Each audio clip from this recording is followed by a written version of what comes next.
Hello बच्चों, let's read this question. The question say that match the column first with column second. बच्चों दो column है, दोनों का करेक्ट मैच कराना है। इसके रिगार्डिंग यहाँ पे चार ऑप्शन गिवन है। इन चारों में से करेक्ट को आइडेंटिफाई करना है। तो सबसे पहले समझेंगे की कॉन्सेप्ट। की कॉन्सेप्ट क्या होगा बच्चों? Properties of hydrogen. तो अगर बेसिकली बच्चों अगर हम बात करें आइसोटोप्स ऑफ हाइड्रोजन के बारे में, तो आइसोटोप्स का मतलब जिनका एटॉमिक नंबर सेम और एटॉमिक मास डिफरेंट होता है उसे आइसोटोप्स कहते हैं। हाइड्रोजन के तीन आइसोटोप्स होते हैं, प्रोटियम, ड्यूटीरियम, ट्राइटियम होता है बच्चों। एक होता है प्रोटियम, दूसरा होता है ड्यूटीरियम और तीसरा होता है ट्राइटियम। तीसरा जो आइसोटोप्स होता है बच्चों वो क्या होता है? ट्राइटियम होता है।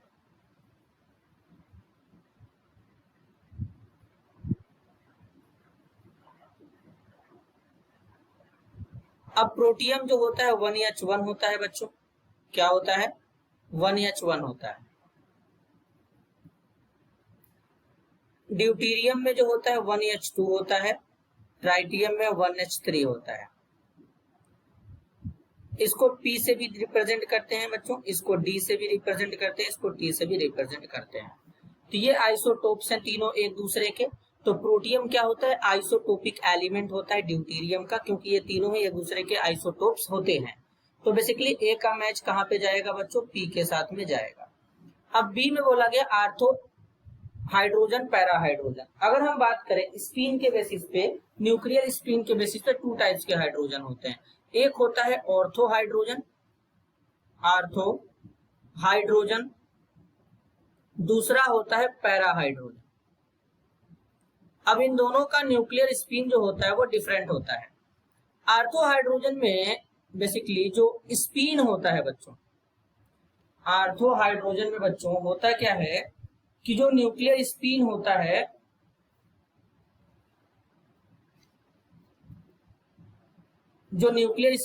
है वो पैरेलल होता है। क्या होता है? पैरेलल होता है।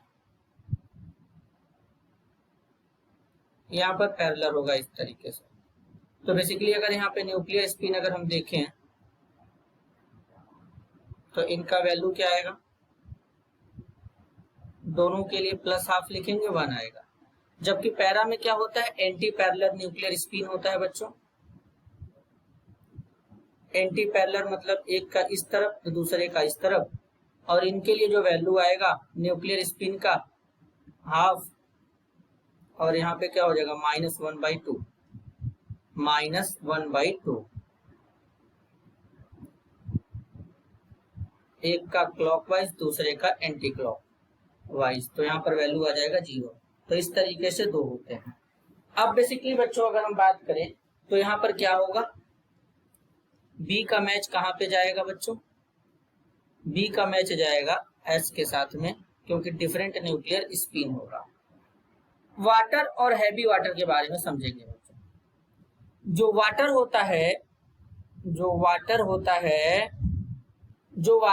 बच्चों, ये क्या होता है?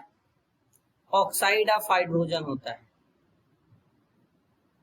Oxide of hydrogen. और जो हैवी वाटर होता है D2O, ये क्या होता है? Oxide of deuterium. क्या होता है? Oxide of deuterium. तो बेसिकली यहाँ पर बोला गया ऑक्साइड ऑफ हाइड्रोजन फर्स्ट का मतलब है कि यहाँ पर ये प्रोटियम यूज किया जाएगा। हाइड्रोजन 2 का मतलब है कि यहाँ पर ये ड्यूटीरियम यूज किया जाएगा, आइसोटोप। तो बेसिकली सी का मैच कहाँ पे जाएगा बच्चों? क्यू के साथ में जाएगा। अब हार्ड वाटर और सॉफ्ट वाटर की बात करेंगे। जो वाटर लेदर सोप के साथ इजिली लेदर का फॉर्मेशन करता है बच्चों वो हार्ड वाटर होता है। सॉरी बच्चों, जो वाटर सोप के साथ लेदर का फॉर्मेशन इजिली नहीं करता है उसे हार्ड वाटर कहते हैं, और जो करता है उसे सॉफ्ट वाटर कहते हैं। अब इनको किस तरीके से डिफरेंशिएट करते हैं? तो सोडियम कार्बोनेट के थ्रू डिफरेंशिएट कर लेते हैं। अब जैसे अगर हार्ड वाटर है, अगर बच्चों हार्ड वाटर है तो वाटर का हार्डनेस भी टू टाइप्स का होता है, एक होता है टेम्पोररी, दूसरा होता है परमानेंट। तो होता क्या है बेसिकली कि जब वाटर में कैल्शियम, मैग्नीशियम के क्लोराइड और सल्फेट डिसॉल्व होते हैं तो उसको परमानेंट हार्डनेस कहते हैं। तो परमानेंट हार्डनेस को सोडियम कार्बोनेट के थ्रू भी रिमूव किया जाता है, जैसे कि MCl2 है, इसको सोडियम कार्बोनेट के थ्रू ट्रीट कर देंगे बच्चों, तो इस केस में क्या होगा, MCO3 बन जाएगा और NaCl यहाँ पे बाहर निकल जाएगा। अब यहाँ पे M क्या हो सकता है, कैल्शियम भी हो सकता है और मैग्नीशियम भी हो सकता है। इसी तरीके से जो सल्फेट होंगे इनके, उनका भी रिएक्शन यहाँ पे हो जाएगा इस तरीके से। तो क्या बन जाएगा, MCO3 बन जाएगा, फिर Na2SO4 बन जाएगा इस तरीके से बच्चों। M क्या होगा यहाँ पे, कैल्शियम और मैग्नीशियम होगा।